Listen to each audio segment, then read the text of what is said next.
Hello friends, welcome to SK Programming. Myself is Kamlesh Sarvaiya and I'm going to present C Programming. तो आज के video हम देखने वाला है how to add elements in an array at run time. Means अगर आपको array में dynamically value at run time add करना है तो आप किस तरह से कर सकते हैं, ठीक है। तो इस वीडियो की शुरुआत करने से पहले अगर आपको एरे के बारे में नहीं पता है तो इससे पहले मैंने एरे के जो वीडियो अपलोड की है उसका लिंक मैं डिस्क्रिप्शन में प्रोवाइड कर दूंगा। यानी कि एरे किस तरह से वैल्यू को स्टोर करता है, उसकी इंडेक्स किस तरह से मेंटेन होती है, तो वीडियो पहले आप देख लेना, बाद में ये वीडियो देखना, ठीक है। तो स्टार्ट करते हैं हमारा आज का वीडियो।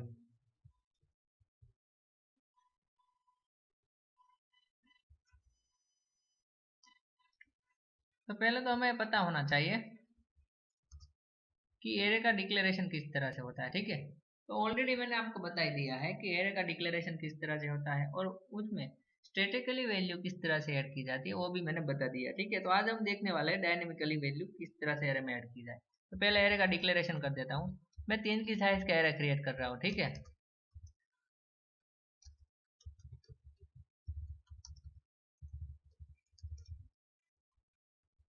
अब इस एरे में मुझे डायनेमिकली वैल्यू ऐड करनी है। ये तो 3 एलिमेंट है, अगर इधर 10 एलिमेंट हो गए, 100 एलिमेंट हो गए तो हम किस तरह से ऐड कर सकते हैं। तो जब भी हम एरे का यूज करते हैं तब लूप का यूज करते हैं, ठीक है। तो लूप के लिए एक वेरिएबल क्रिएट कर देता हूँ आई नाम का। इधर एक लूप लगा रहा हूँ, लूप थ्रू हम क्या करेंगे, एरे में वैल्यू इंसर्ट करेंगे, ठीक है। I equal to 0। इधर मैंने इनिशियलाइजेशन किया है आई इक्वल टू 0। मैंने 0 क्यों लिया, क्योंकि array index always start with 0, इसलिए। अब 3 की साइज का एरे है तो उसकी इंडेक्स किस तरह से होगी, पहली इंडेक्स 0 होगी, सेकंड 1 होगी, थर्ड है वो सेकंड इंडेक्स पे स्टोर होगा। यानी कि इस तरह से एरे की इंडेक्स है वो मेंटेन हो गई है। तो आई इक्वल टू 0 मैंने इनिशियलाइजेशन कर दिया। आई लेस देन 3 मीन्स एरे की जो साइज है उतनी हमारी लूप चलनी चाहिए, इसलिए। Then I plus plus. अब मुझे एरे में वैल्यू इनपुट करना है तो प्रिंटफ का यूज करके पहले मैं मैसेज दे देता हूँ, enter the number of percentage D. अभी मैं आपको बताऊंगा कि इसलिए मैंने ऐसे क्यों किया है, ठीक है। अब एरे वैल्यू रीड करनी है, उसका मतलब क्या है, जिस तरह से हम सिंपल वेरिएबल को रीड करते थे स्कैनएफ फंक्शन का यूज करके, उसी तरह से हम एरे एलिमेंट भी रीड कर सकते हैं। स्कैनएफ फंक्शन का यूज करता हूँ मैं। उसमें अगर मेरे पास नंबर नाम का सिंपल इंटीजर वेरिएबल है तो मैं क्या करूंगा, टाइप स्पेसिफायर में परसेंटेज डी यूज करूंगा, कॉमा एम परसेंट और नंबर।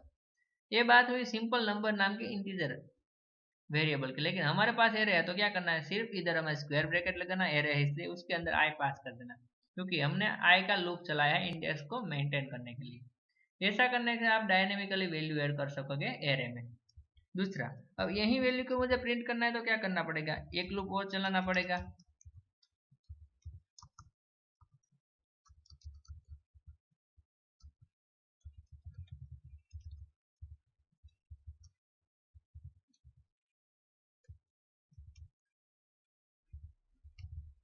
ऐसा करने से क्या होगा, मेरा जो एरे एलिमेंट है वो प्रिंट होके आ जाएगा, ठीक है।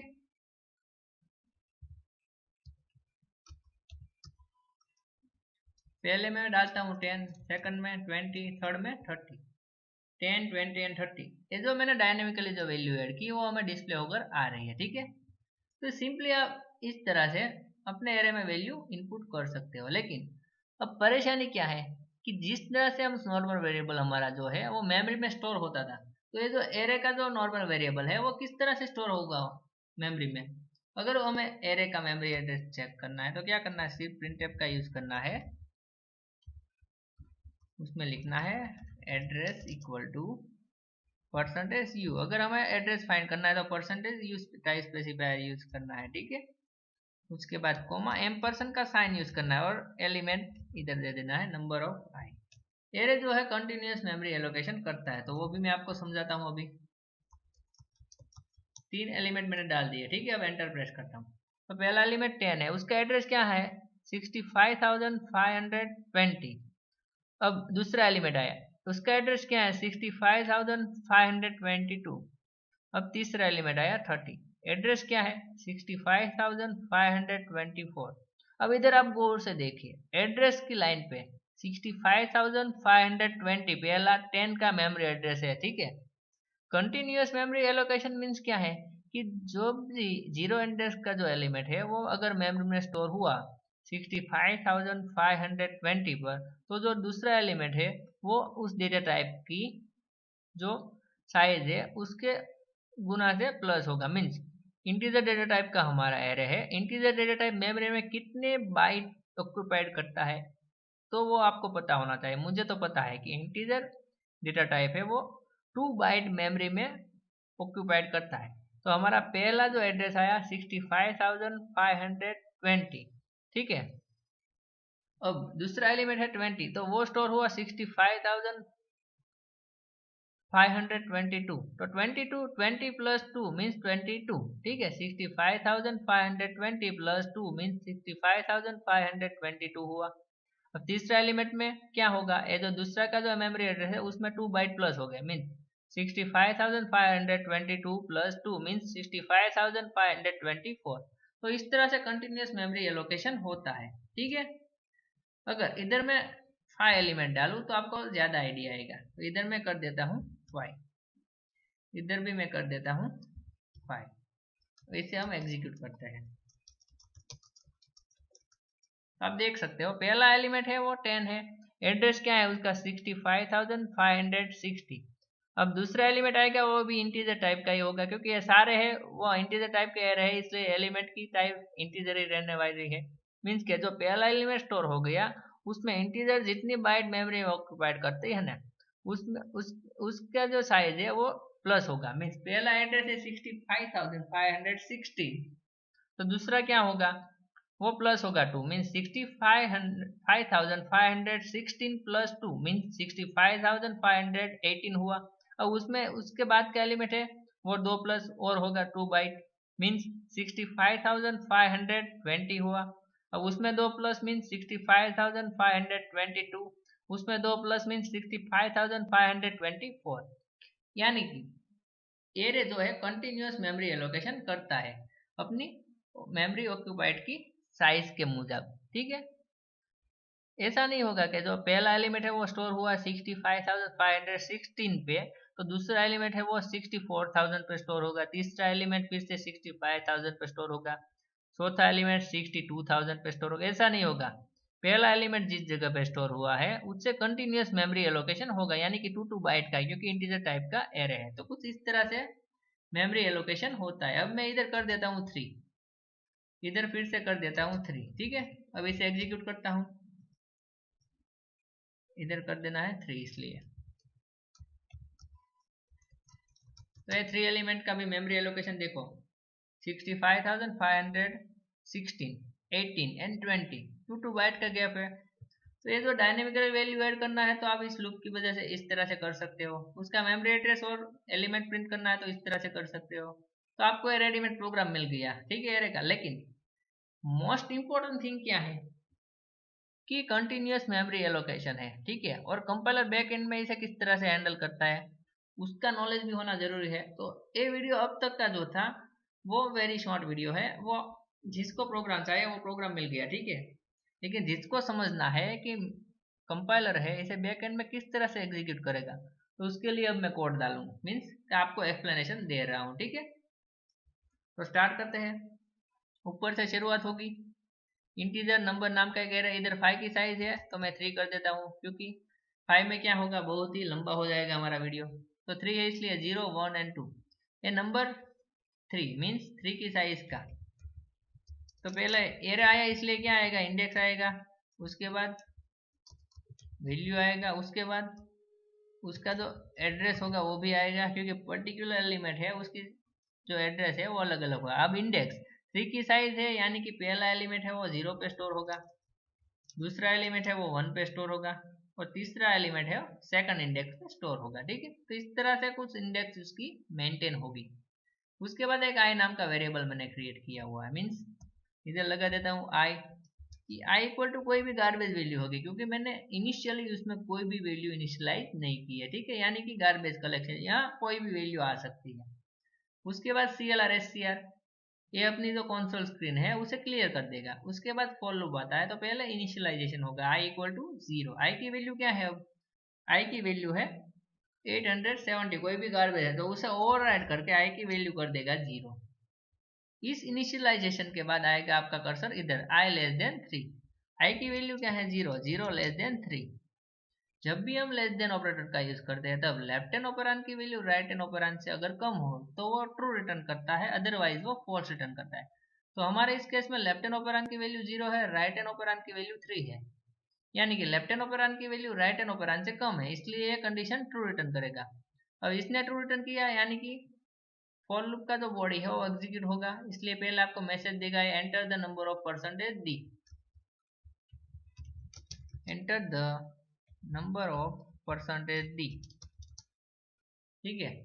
अब इधर मैंने कॉमा करके आई यूज किया है, जो आई की जो वैल्यू है वो परसेंटेज डी की जगह रिफ्लेक्ट होगी, मीन्स रिप्लेस होगी। आई की वैल्यू क्या है 0, तो ये परसेंटेज डी की जगह आ जाएगा 0, means enter the number of 0। उसके बाद आता है scan M, percentage D comma M percent number of I, I की वैल्यू क्या है 0, मीन्स नंबर ऑफ 0। तो आप अगर इधर 10 इनपुट करके एंटर प्रेस करोगे तो क्या होगा, ये 10 कहाँ स्टोर होगा, नंबर नाम के एरे में 0 इंडेक्स पे ये 10 वैल्यू स्टोर होगी। नंबर नाम का एरे है, 0 इंडेक्स ये है, तो उसमें ये 10 वैल्यू स्टोर होगी। अब वेरिएबल में वैल्यू स्टोर हुई यानी कि पर्टिकुलर मेमोरी एक ब्लॉक बनेगा 2 बाइट का, ठीक है। तो वो आप समझो कि वो 2 बाइट है, वो है 5520, ठीक है। तो ये उसका मेमोरी ब्लॉक का एड्रेस हुआ, ठीक है। अब ये लास्ट स्टेटमेंट है, इसलिए फिर से आई प्लस प्लस होगा। अब आई की वैल्यू क्या है 0, 0 प्लस 1 मीन्स आई की वैल्यू हो जाएगी 1। इस इंक्रीमेंट के बाद फिर से कंडीशन चेक करेगा आई लेस देन 3, आई की वैल्यू क्या है 1। इधर भी लेफ्ट हैंड ऑपरेंड की वैल्यू राइट हैंड ऑपरेंड से कम है, इसलिए फिर से ट्रू रिटर्न करेगा, यानी इस कंडीशन ने ट्रू रिटर्न किया, फिर से ब्लॉक ऑफ कोड एग्जीक्यूट होगा, प्रिंटफ आएगा enter the number of percentage D. इस परसेंटेज डी की जगह क्या होगा, आई की वैल्यू रिफ्लेक्ट होगी, आई की वैल्यू क्या है 1, means enter the number of 1, ऐसा मैसेज आएगा। उसके बाद स्कैन एफ आता है, percentage D comma M percent number of I, I की वैल्यू क्या है 1 है, मीन्स नंबर ऑफ 1। यदि मैं इधर इनपुट करता हूँ 20 और एंटर प्रेस करूंगा तो क्या होगा, जो 20 है ना वो कहाँ स्टोर होगा, नंबर नाम के एरे में फर्स्ट इंडेक्स पे वो 20 स्टोर होगा। नंबर नाम का एरे ये रहा, उसमें फर्स्ट इंडेक्स ये है, उसमें 20 स्टोर होगा। अब ये 20 स्टोर हुआ, उसका मेमोरी एड्रेस कुछ इस तरह से होगा स्टोर, इंटीजर है 2 बाइट मेमोरी में ऑक्यूपाइड करता है, ठीक है। मीन्स पहला एलिमेंट इधर स्टोर हुआ 65,520, मीन्स ए 2 बाइट ऑक्यूपाइड करेगा और ए भी 2 बाइट ऑक्यूपाइड करेगा, मीन्स इसमें 2 प्लस होगा, 2 बाइट प्लस होगा, मीन्स इसका एड्रेस होगा 65,520 प्लस 2 मीन्स 65,522 हुआ, ठीक है। इसके बाद फिर से आई प्लस प्लस होगा, आई की वैल्यू क्या है 1, 1 प्लस 1 मीन्स आई की वैल्यू हो जाएगी 2। इस इंक्रीमेंट के बाद फिर से एक कंडीशन चेक करेगा आई लेस देन 3, आई की वैल्यू क्या है 2, 2 लेस देन 3। इधर भी लेफ्ट हैंड ऑपरेंड की वैल्यू राइट हैंड ऑपरेंड से कम है, इसलिए फिर से कंडीशन ट्रू रिटर्न करेगा, फिर से ब्लॉक ऑफ कोड एग्जीक्यूट होगा, enter the number of percentage D.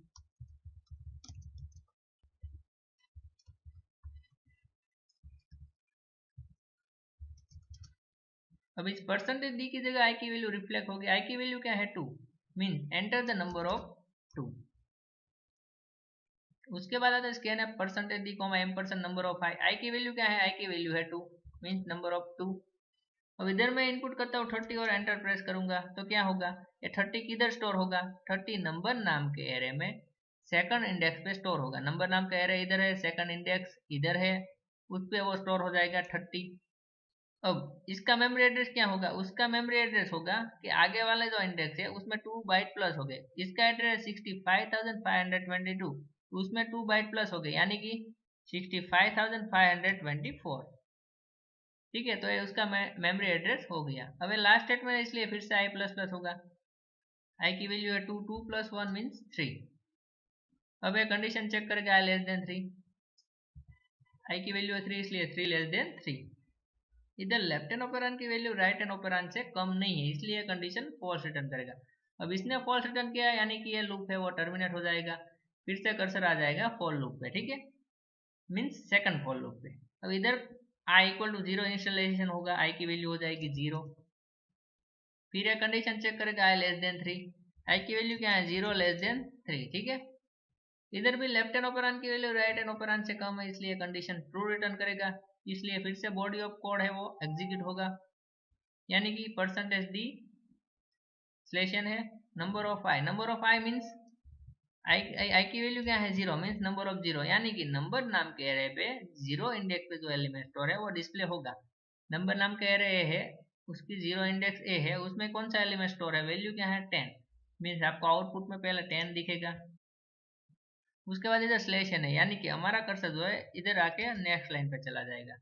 फिर आएगा प्रिंटफ सेकंड, उसमें लिखा है एड्रेस इक्वल टू, इस तरह से एड्रेस इक्वल टू %u है, %u की जगह पे इसकी जो वैल्यू है वो रिफ्लेक्ट होगी। अब इधर मैंने यूज किया है एम्परसेंड साइन, ठीक है, और लिखा है नंबर ऑफ आई की वैल्यू क्या है, आई की वैल्यू है 0 मीन्स नंबर नाम के एरे में 0 इंडेक्स पे जो वैल्यू स्टोर है उसका एड्रेस है वो डिस्प्ले करेगा। नंबर नाम का एरे ए रहा, उसकी 0 इंडेक्स ए है, उस पे कौन सा एलिमेंट स्टोर है 10, उसकी मेमोरी एड्रेस क्या है 65,520, वो प्रिंट होके आएगा 65,520। उसके बाद मैंने इधर स्लेशन है, यानी कि नेक्स्ट लाइन पे हमारा कर्सर चला जाएगा। इसके लास्ट स्टेटमेंट है, इसलिए फिर से आई प्लस प्लस होगा। आई की वैल्यू क्या है 0, 0 प्लस 1 मीन्स 1। इस इंक्रीमेंट के बाद फिर से कंडीशन चेक करेगा आई लेस देन 3, आई की वैल्यू क्या है 1, 1 लेस देन 3। इधर भी लेफ्ट हैंड ऑपरेंड की वैल्यू राइट हैंड ऑपरेंड से कम है, इसलिए फिर से कंडीशन ट्रू रिटर्न करेगा। इसलिए फिर से प्रिंटफ पे आएगा %d स्लेशन comma number of I, I की वैल्यू क्या है, आई की वैल्यू है 1 यानी नंबर ऑफ 1। ये क्या करेगा, नंबर नाम के एरे पर फर्स्ट इंडेक्स पे जो वैल्यू स्टोर है वो डिस्प्ले करेगा। नंबर नाम का एरे ए रहा, उसमें फर्स्ट इंडेक्स ए रही, उस पर कौन सा एलिमेंट स्टोर है 20, तो वो आपको 20 डिस्प्ले करेगा। 20 डिस्प्ले करने के बाद स्लेश है, यानी कि आपका कर्सर नेक्स्ट लाइन पे चला जाएगा। उसके बाद आता है प्रिंट है, उसमें लिखा है address equal to %u equal to %u, %u की जगह पे रिफ्लेक्ट होगा ampersand number of I, I की वैल्यू क्या है 1, एम्परसेंड नंबर ऑफ 1। अब इसका मतलब क्या होता है, जब भी हम आगे एम्परसेंड का साइन यूज करते हैं तब, और इधर %u टाइप पे CR, इसका मतलब होता है नंबर नाम का एरे, उसकी फर्स्ट इंडेक्स पे जो वैल्यू स्टोर है वो, यानी कि फर्स्ट इंडेक्स है उसकी वैल्यू 20। इधर एड्रेस आने मतलब ये जो 20 है उसका एड्रेस क्या है 65,522, तो वो प्रिंट करके आपको देगा 65,522। और बाद में इधर स्लेश है, यानी कि कर्सर नेक्स्ट लाइन पे चला जाएगा। इसके बाद फिर से आई प्लस प्लस होगा, आई की वैल्यू क्या है 1, 1 प्लस 1 मीन्स 2। इस इंक्रीमेंट के बाद फिर से कंडीशन चेक करेगा आई लेस देन 3, आई की वैल्यू क्या है 2, 2 लेस देन 3, ये भी ट्रू रिटर्न करेगा क्योंकि लेफ्ट हैंड ऑपरेंड की वैल्यू राइट हैंड ऑपरेंड से कम है। तो इसने ट्रू रिटर्न किया, यानी कि ब्लॉक ऑफ कोड फिर से एग्जीक्यूट होगा। Printf %d स्लेशन number of I, I की वैल्यू क्या है 2। अब एक क्या प्रिंट करके देगा, नंबर नाम के एरे पे सेकंड इंडेक्स पे जो वैल्यू स्टोर है वो प्रिंट करके देगा। नंबर नाम का एरे किधर है, इधर है, उसमें सेकंड इंडेक्स किधर है, इधर है, उस पे कौन सी वैल्यू स्टोर है 30, यानी कि आपको 30 प्रिंट करके देगा और स्लेशन के चलते नेक्स्ट लाइन में आ जाएगा। उसके बाद क्या होगा, second print address equal to %u यानी कि इसका जो कोड है वो डिस्प्ले होगा। अब एम्परसेंड नंबर ऑफ आई की वैल्यू क्या है, आई की वैल्यू है 2 यानी कि नंबर ऑफ 2। अब नंबर ऑफ 2 पे जो वैल्यू स्टोर है वो, यानी कि नंबर ऑफ 2 यानी कि ये उसमें वैल्यू कौन सी स्टोर है 30। अब 30 का मेमोरी एड्रेस क्या है 65,524, तो डिस्प्ले करके देगा आपको इस तरह से। उसके बाद फिर से आई प्लस प्लस होगा, आई की वैल्यू क्या है, आई की वैल्यू है 2, 2 प्लस 1 मीन्स आई की वैल्यू हो जाएगी 3। इस इंक्रीमेंट के बाद फिर से कंडीशन चेक करेगा आई लेस देन 3 मीन्स आई की वैल्यू है 3, इसलिए 3 लेस देन 3। इधर देखो लेफ्ट हैंड ऑपरेंड की वैल्यू राइट हैंड ऑपरेंड से कम नहीं, इसलिए लेस देन ऑपरेटर है वो कंडीशन में फॉल्स रिटर्न करेगा। अब ये कंडीशन ने फॉल्स रिटर्न किया, इसलिए डायरेक्टली ये लूप है टर्मिनेट हो जाएगा। गेट्स क्लियर के सेल से आपको ऐसा आउटपुट डिस्प्ले करके देगा। तो ये हुआ बैक एंड का नॉलेज। कुछ इस तरह से जो है एरे में वैल्यू स्टोर होती है और मेमोरी एड्रेस इस तरह से मेंटेन होता है। आप देख सकते हो 20, 22, 24। अब 2 का गैप किस लिए है, 20 पहले बाद में 22, 24 है। 2 का गैप इसलिए क्योंकि हमने इंटीजर टाइप का एरे डिक्लेयर किया हुआ है और इंटीजर है वो 2 बाइट मेमोरी में ऑक्यूपाइड करता है कोई भी वैल्यू को स्टोर करने के लिए। इसे हम फिर से एग्जीक्यूट करते हैं 10, 20 एंड 30। आप देख सकते हो 10 एलिमेंट है उसका एड्रेस क्या है 65,520, 20 का 65,522, 30 का 65,524। तो ये कंटिन्यूस मेमोरी एलोकेशन इसे बोलते हैं। अगर आपको एग्जाम में आज किया जाता है what is continuous memory allocation, तो आप इस एग्जाम्पल को भली बात है आप लिख सकते हो। ठीक है, अगर आज का वीडियो आपको अच्छा लगा वीडियो को लाइक कर दो, कोई भी क्वेरी है तो कमेंट कर दो, और अभी तक आपने मेरा चैनल सब्सक्राइब नहीं किया है तो जल्दी से मेरे चैनल को सब्सक्राइब भी कर दो। Thank you for watching.